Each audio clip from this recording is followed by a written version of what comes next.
When I was a kid back in the mid-2000s, there was a TV show that I absolutely fell in love with. Its characters were likable and fleshed out far more than any other series I had seen up to that point. Its story of a bunch of kids going on a globe-spanning adventure to save the world was simple but immensely engaging, and its world and its magic felt very real. The series I'm speaking of is Avatar: The Last Airbender, which to this day remains my favorite TV series of all time. And now, looking back, I think I understand more and more of why that is and why I as a kid became so enamored by it. In particular was that its magic system, or bending as it was known in the universe of the show, was just about the most grounded and realistic I've seen in a fantasy story. Bending felt more like an extension of the natural world, and the fight scenes were based on actual martial arts styles, which resonated with me even more since I was currently practicing karate myself. So many of the concepts, characters, worlds, and themes were taken from real life and seemed to be effortlessly translated in the context of the show. Unfortunately, I'd have to say that Avatar is more the exception than the rule for the fantasy genre, a genre which, in my opinion, has both stagnated as a medium for storytelling and has forgotten what elements made the genre viable for telling interesting stories in the first place. And ultimately, I think this genre has failed to produce something that could be definitively considered high art, and because of this, I think I have to say, the fantasy genre has failed. Now, I know I'm coming across as pretty strong here, and this is really not meant to be a rant on why I hate the fantasy genre as a whole. My aim here is to examine where the modern fantasy genre came from and how its successors have either succeeded, and in most cases I think failed to carry on what its creators started. So I think it's important to properly define what I mean by modern fantasy, because narratives with supernatural elements have existed since the dawn of storytelling. And while I know that some hipster in the comments is going to list off some obscure early 20th century writer, the modern fantasy genre is inarguably linked to two men and two worlds. J.R.R. Tolkien with Middle-earth, and C.S. Lewis with Narnia. While again, stories with supernatural elements have been told long before Lord of the Rings, numerous Shakespeare plays involve magic. What I think defines modern fantasy as set out by Tolkien and Lewis is that the entire world the story and characters inhabit is fictional. Ancient myths still take place in our world, Shakespeare's plays, even with the supernatural elements, are still set on Earth in familiar locations. But both Narnia and Middle-earth came from the minds of Lewis and Tolkien, not our real world. And I think this changed everything.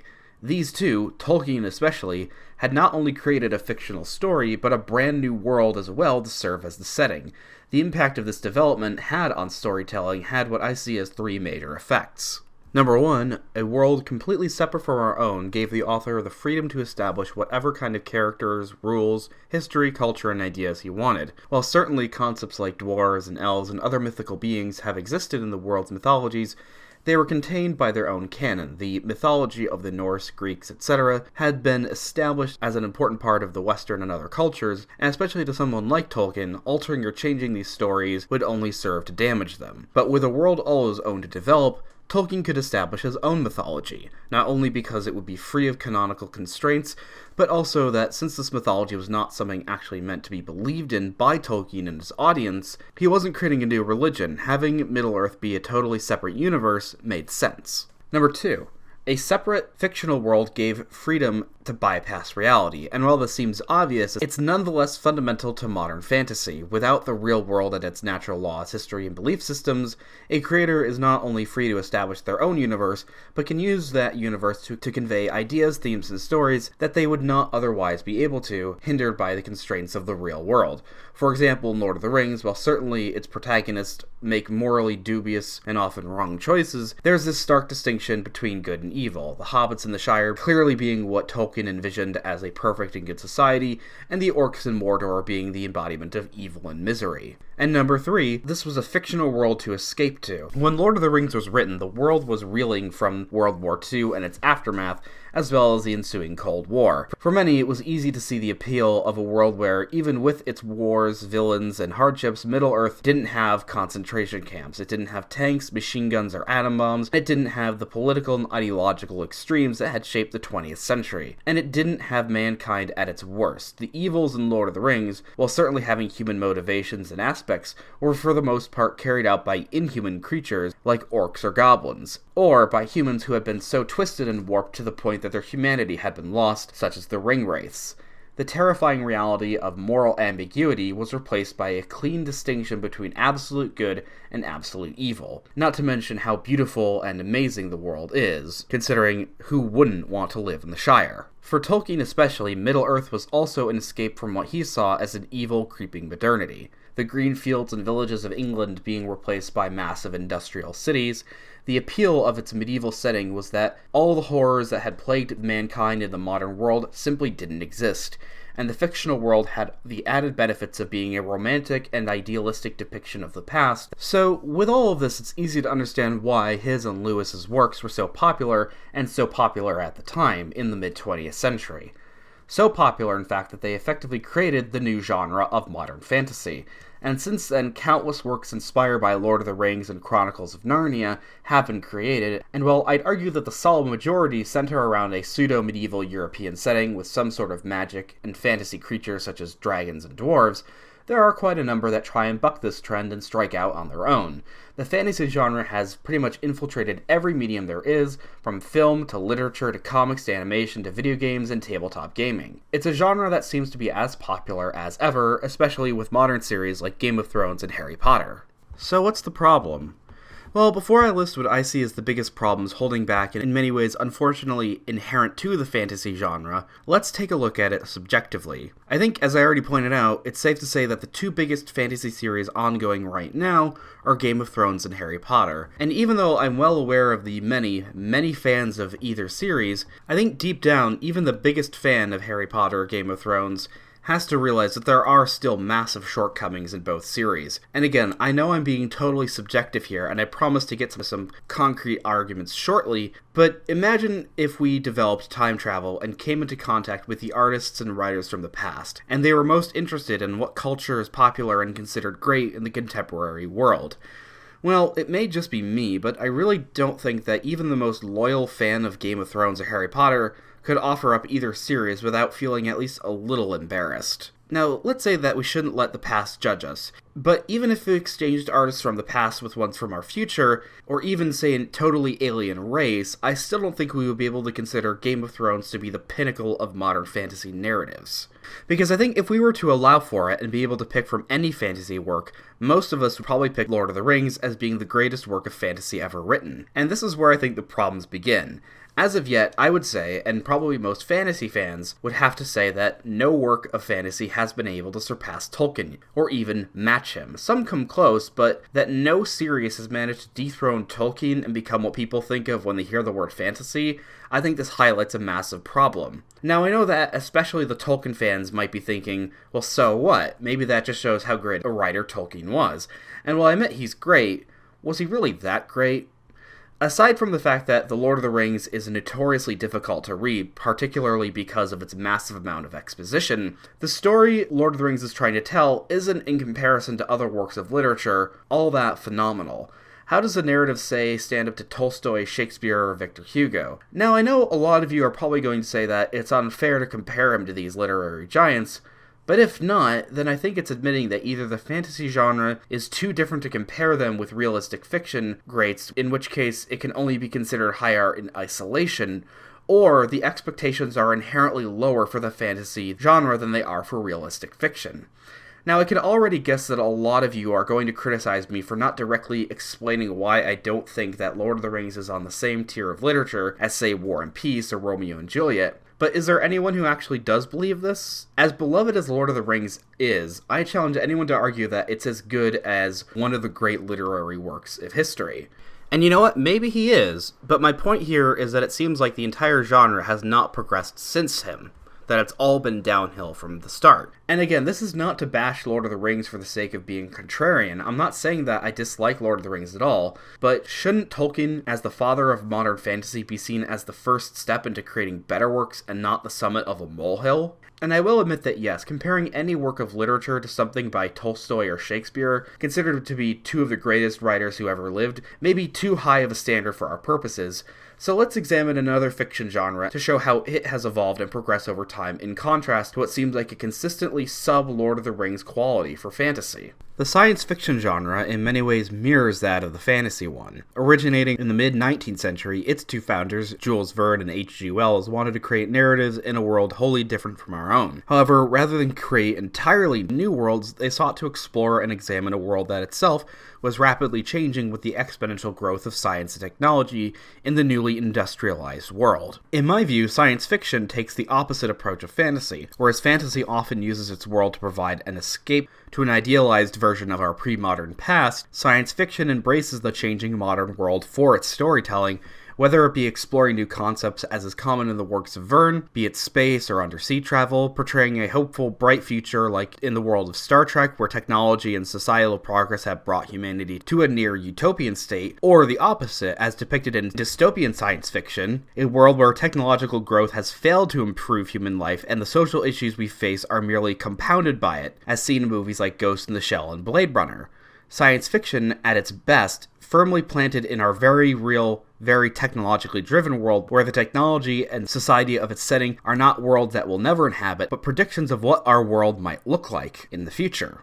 Not to gush over why I think science fiction is so brilliant, but I think it serves as an example of a fiction genre that has evolved and understood its own identity far better than fantasy has. For one, is that science fiction has progressed, both in the kinds of stories it tells and in its quality. While I am quite biased towards liking Jules Verne, I fully recognize that many works of science fiction since him have matched him in quality and in many ways surpassed him in certain ways.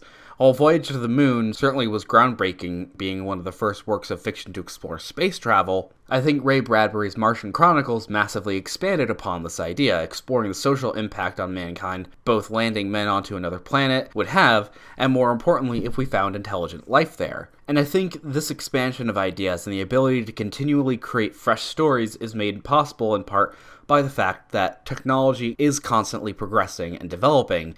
Again, whereas fantasy seeks to escape a world changed by technology, eternally stuck in the Middle Ages, science fiction is shaped by and embraces this change. And lastly, if asked whether or not I think there are works of science fiction that could be considered high art, I could confidently say yes. Well, yes, much like fantasy, there is a ton of trash out there, just like any genre. Again, showing my bias here, I think 20,000 Leagues Under the Sea can go toe-to-toe with the greats, if nothing else than for the brilliant character of Captain Nemo alone. That science fiction absolutely can be as good as, if not better than in many cases, traditional fiction. Now, while what I've just laid out may seem like lessons that fantasy can learn from science fiction, unfortunately, I think there are some inherent features of fantasy that prevent it from adapting the same way science fiction has. But this doesn't mean that me laying out why I think science fiction has succeeded is a waste of time, nor do I think it means that fantasy can't reach the same success, but it will have to do so in a different way.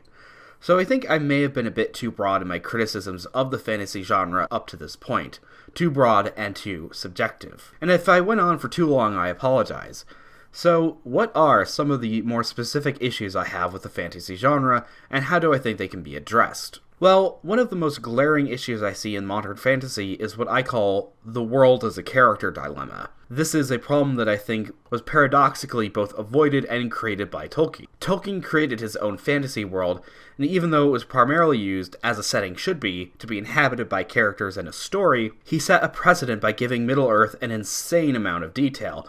So much so that Tolkien didn't just stop with overloading the books with exposition, he added a huge amount of information in the appendices and still had so much detail left that it filled entire books. And while I certainly applaud Tolkien for his creativity, I think that the massive amount of exposition ultimately hurts the narrative flow of Lord of the Rings rather than helps it, and set a problematic precedent that future fantasy authors would follow. Ask fans of fantasy stories, be it movies, books, games, etc., why they like them, and I bet one of the most common answers will be that the world immerses you. It's so fleshed out, you can get lost in this world.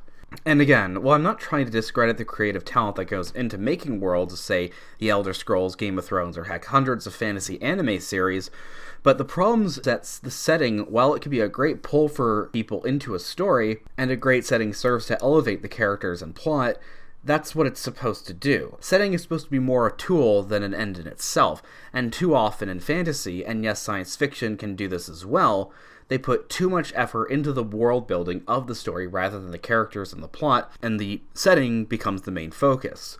And this is a problem unique to both fantasy and science fiction, but I think especially the fantasy genre. In a realistic fiction narrative, let's say Romeo and Juliet, world building on the scale that exists in fantasy is never needed since the story is set in a real location, in Romeo and Juliet's case, Verona, Italy.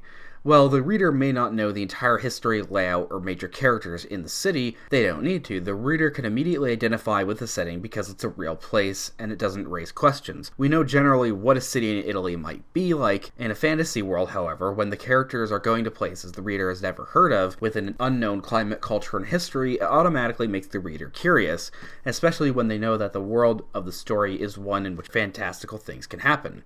Thus, the creator seems to be damned if they do, damned if they don't. If they put too much emphasis on building up the world, then the story becomes bogged down in detail and attention is taken away from the characters and story, but if they don't fill up the pages with detail, then the reader will become confused about where the characters are or what they should be feeling in these settings. One way I think this can be alleviated is by modeling the world of the story close to ours, toning down the fantastical elements to only what's needed and giving places for more familiar names. One fantasy series that I think does this really well is the anime Spice and Wolf. In Spice and Wolf, the only real fantasy element is that the main character, Holo, is an ancient wolf spirit in the form of a human girl. And while this fact is at the forefront of the series, the rest of the series is close enough to reality that whenever Holo and her partner Kraft Lawrence go to a new town, you don't need to know its entire history or to know whether or not magical entities are going to impact the story here. The setting of the world is grounded enough that the audience isn't going to be filled with questions that need to be explained by a huge amount of exposition. However, this again poses an issue inherent with the genre, if the only way to avoid too much exposition is for a fantasy story to have less fantasy elements. But this gets me to what I think the main problem with fantasy is, and why I think, again, Tolkien managed to avoid it, but also unintentionally created this problem. That is having too great a disconnect with reality. The purpose of a narrative, and all art for that matter, is to convey some sort of message, truth, moral concept, theme, or emotion from the creator to the audience. Art is a vessel to convey these in a way that simply stating them cannot. It's where the phrase "a picture's worth 1,000 words" comes from. It's why the ancient myths still have such an influence on us today, and it's why I think the major religions have had such an impact, especially Christianity. It's that they're narrative stories, and I think what elevates them to all others is that, for believers, they're true stories. Not only do they convey a great moral and spiritual truth, but that the events of, say, Jesus' life really happened. And believer or not, you have to admit, you don't get a much more real personal story than a religious one. And I think Tolkien knew this. Lord of the Rings, after all, is not an isolated fantasy world that he created on a whim. It has very, very clear influences from both Tolkien's deep love of Northern European mythology and his own devout Catholicism. For Catholics especially, these themes are on full display in Lord of the Rings, but unfortunately I think that they were lost on the succeeding generations of fantasy creators. Earlier, I said that Tolkien didn't believe in the world of Middle-earth he was creating, but that's only partially true. Well, yes, he understood that there wasn't actually a place called Middle-earth, but so much of the influence that he amalgamated into his world came from a world that he absolutely did believe in. The Northern European mythology with works like Beowulf were an integral part of Tolkien's culture, and the Catholic faith was something he genuinely and strongly believed in. This, I think, is in sharp contrast to people like George R.R. Martin, the creator of Game of Thrones, and I have to imagine with a large number of fantasy creators. While they're all deeply influenced by Tolkien's work, they don't understand his influences, or even if they do, they don't believe in them. The medieval setting of Lord of the Rings wasn't chosen because it looked cool, but because it represented an antithesis to the modern world that Tolkien feared was creeping up on him, and embodied the traditional medieval Christian Europe he saw being eaten away at by modernity. The elves and orcs were meant to represent a perfected and corrupted version of humanity, not to be over-sexualized caricatures. And I'm not saying that all fantasy needs to copy Tolkien, I'd be perfectly happy if it didn't, but it feels like works like Harry Potter and Game of Thrones serve only to look cool, sexy, to fulfill a teenage power fantasy, or to replicate the misery of the modern world in a setting explicitly meant to escape it. And it's this disconnect from a real spiritual tradition that I think exposes both the biggest problem and ultimately the biggest potential for the fantasy genre. And it's a problem that seems deeply reflective of the modern world we live in. We live in an utterly secularized world devoid of any concept of an integrated spirituality, deep-seated cultural traditions and beliefs, and I think this rejection of the traditional view of the world, that the world we inhabit is in equal parts spiritual and physical, made it more and more difficult for fantasy writers after Tolkien to understand the seeds of genuine brilliance in his works. Instead, magic and reality have become totally separated, both in our world and in fantasy works. And again, this is very much embodied in Harry Potter and Game of Thrones. Harry Potter only takes the magic, only the escapism of a fantasy setting, all its payoff, all catharsis, with no real sobering connection to the real world to make it applicable to us. Whereas Game of Thrones has the opposite problem. It's all the sobering misery that accompanies our world with none of the magic, none of the spirituality, none of the catharsis. And this is where the immense, unrealized potential of the fantasy genre truly lies. Where science fiction at its best explores the changes that technology has had on our lives, fantasy can and should be the perfect genre to explore the effect that spirituality has on us. Now, I know that this video has been obviously quite negative on the fantasy genre, and it can seem like I believe it has very few avenues for improvement without abandoning what makes it unique altogether, but I'd like to offer a few examples of fantasy stories that I think do this right, or, at least if followed, could lead it in the right direction. I already mentioned Avatar: The Last Airbender at the beginning of the video, but it bears repeating that I think it gets so much of the fantasy elements right, especially the fact that its magic and mythology are so grounded and that, like the best of Tolkien, have a strong connection to our real world. Rather than being a generic magic system where you can shoot laser beams out of a stick, bending the Avatar world is totally intertwined with both the forces of the natural world and the user's own physical and mental ability, and improving upon it requires genuine effort and training. So much attention has gone into this magic system, which is an integral part of the story, that at times it feels like, with enough training, I could be the one shooting fire from my hands. And lastly, the show incorporates a lot of very real concepts in both Eastern philosophy and Western ethics and morals. Another recommendation, along a very similar vein, is the Hayao Miyazaki film Princess Mononoke. This movie, again, gets fantasy right by tying it to a very real spirituality that much of its audience and the creator, at least in some way, actually believe in.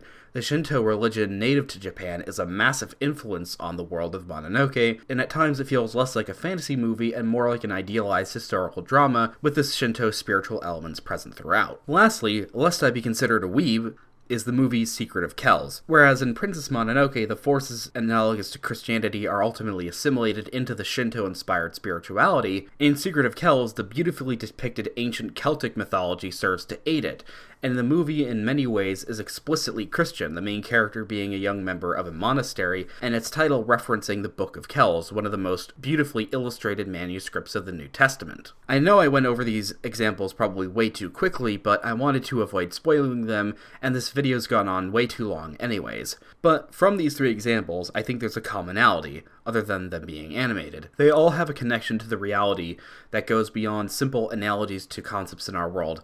They all have a presentation of a real, genuine spirituality, and I think that's ultimately what Tolkien wanted to convey. It's just a shame that we never got it. Thank you very much for watching.